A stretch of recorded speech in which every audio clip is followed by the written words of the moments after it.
Assalamualaikum warahmatullahi wabarakatuh. Hai semua, kembali lagi bersama aku Rizka Vidyanova. Di video kali ini aku akan membahas tentang perkembangan demokrasi yang ada di Indonesia. Nah, video ini aku buat untuk memenuhi tugas ujian tengah semester mata kuliah sejarah komunitas Islam dan demokrasi.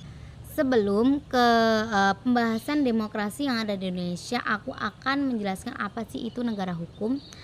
Istilah negara hukum sendiri itu pertama kali muncul pada abad ke-19, yang mana digunakan oleh Rudolf von Keynes yang merupakan guru besar yang ada di Berlin, Jerman pada tahun 1816 sampai 1895. Nah, akan tetapi konsepsi negara hukum sendiri itu sudah ada sejak abad ke-17 yang ada di negara-negara Eropa. Nah, hal itu timbul karena tidak terbatasnya kekuasaan penguasa yang dipengaruhi oleh individualisme dan dan mendapat dorongan dari adanya Renaissance dan Reformasi. Menurut John Locke sendiri dalam bukunya itu Two Traits of Civil Government mengatakan bahwa penguasa selalu terbatas karena dalam perjanjiannya dengan individu ataupun kelompok itu tidak menyerahkan seluruh hak-haknya. Beliau juga mengemukakan bahwa kekuasaan penguasa itu dibagi menjadi 3. Yang pertama itu ada legislatif yang berfungsi untuk menciptakan undang-undang.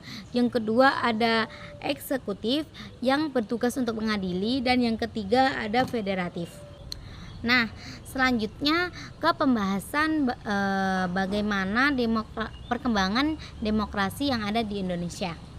Menurut Nimatul Huda dalam bukunya Ilmu Negara itu menyatakan bahwa sejarah teori demokrasi terbagi menjadi 2, yaitu yang pertama itu hampir semua orang itu menganggap dirinya itu adalah demokrat, dan yang kedua saat ini negara-negara itu banyak yang menganut sistem demokrasi, akan tetapi terungkap bahwa di dalamnya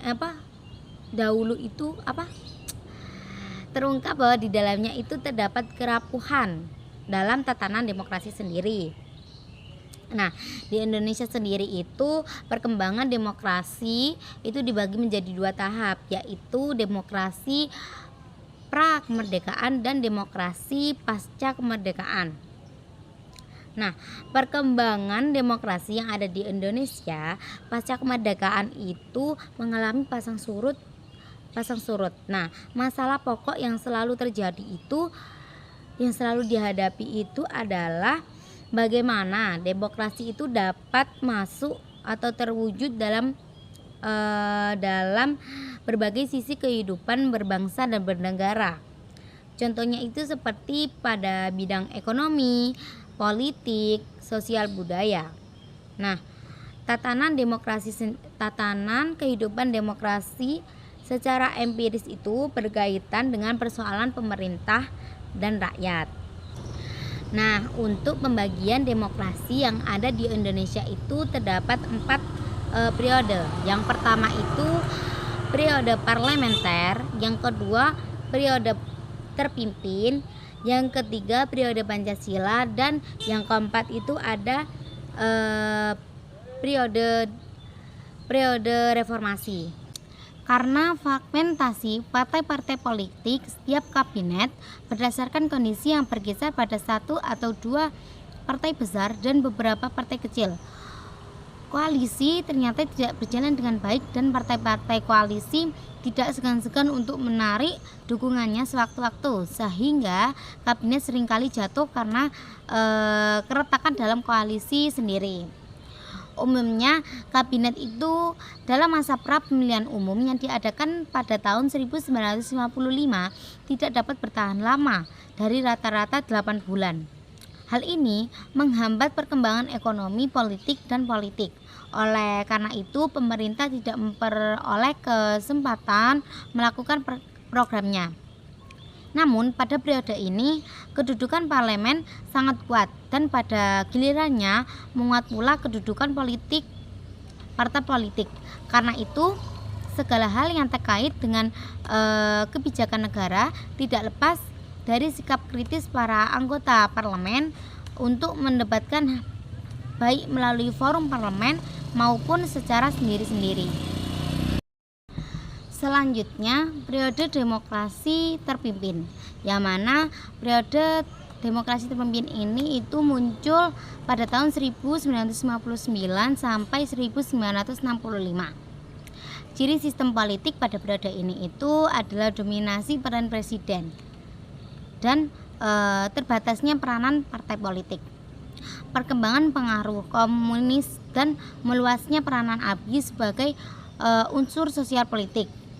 Dalam praktek pemerintah pada periode ini itu telah banyak melakukan distorsi terhadap praktik demokrasi.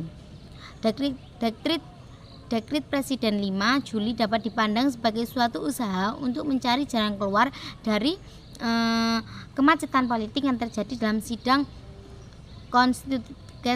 konstituen, yang merupakan salah satu bentuk penyimpangan praktik demokrasi. Begitu pula dalam Undang-Undang Dasar 1945 telah ditegaskan bahwa seorang presiden dapat bertahan sekurang-kurangnya selama 5 tahun. Akan tetapi ketetapan MPRS nomor 3/1963 yang mengatakan IR Soekarno sebagai presiden seumur hidup telah membatalkan pembatasan waktu 5 tahun. Banyak sekali penyimpangan-penyimpangan pada praktek demokrasi terpimpin ini, terutama pada bidang eksekutif. Contohnya, presiden diberi wewenang untuk campur tangan di bidang yudikatif. Hal itu dapat dilihat dalam Undang-Undang Nomor 19/1964. Di bidang legislatif, presiden dapat mengambil tindakan politik berdasarkan peraturan tata tertib peraturan Presiden nomor 14/1960 dalam hal anggota Dewan Perwakilan Rakyat tidak mencapai manfaat. Nah, demokrasi terpimpin Soekarno bukanlah demokrasi yang sebenarnya, melainkan demokrasi yang dibentuk dari keotoriteran presiden. Nah, bentuk sistem demokrasi ini itu tidak mencerminkan arti dari demokrasi itu sendiri.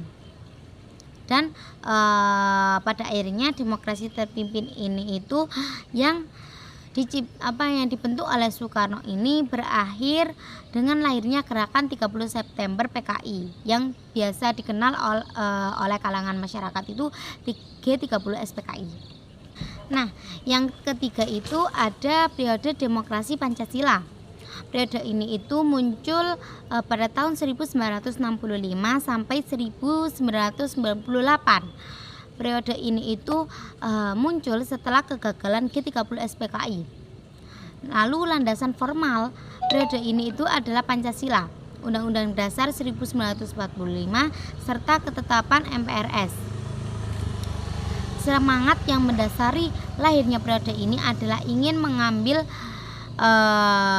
dan memurnikan pelaksanaan pemerintah yang berdasarkan Pancasila dan UUD 1945 secara konsekuen dan murni. Lalu yang terakhir ada demokrasi periode reformasi. Pelaksanaan demokrasi di era reformasi ini itu berlaku pada tahun 1998 sampai sekarang. Nah, demokrasi ini itu ditandai dengan lengsernya kekuasaan presiden terdahulu, yaitu Soeharto yang telah menjabat selama 32 tahun. Demokrasi Indonesia periode reformasi meletakkan fondasi yang kuat bagi pelaksanaan demokrasi Indonesia pada masa selanjutnya. Terdapat beberapa indikator pelaksanaan demokrasi di Indonesia, yaitu yang pertama diberikan kebebasan pers sebagai ruang publik untuk berpartisipasi dalam berbangsa dan bernegara. Yang kedua itu berlakunya sistem multipartai yang diberlakukan pada pemilihan umum pada tahun 1999. Masa itu kesempatan para rakyat untuk bersikap dan berkumpul sesuai ideologi dan aplikasi politiknya. Nah, begitu saja yang dapat saya jelaskan mengenai bagaimana proses ataupun apa saja demokrasi yang ada di Indonesia. Sekian dari saya. Apabila ada kesalahan kata, saya ucapkan beribu maaf. Wassalamualaikum warahmatullahi wabarakatuh. Bye bye.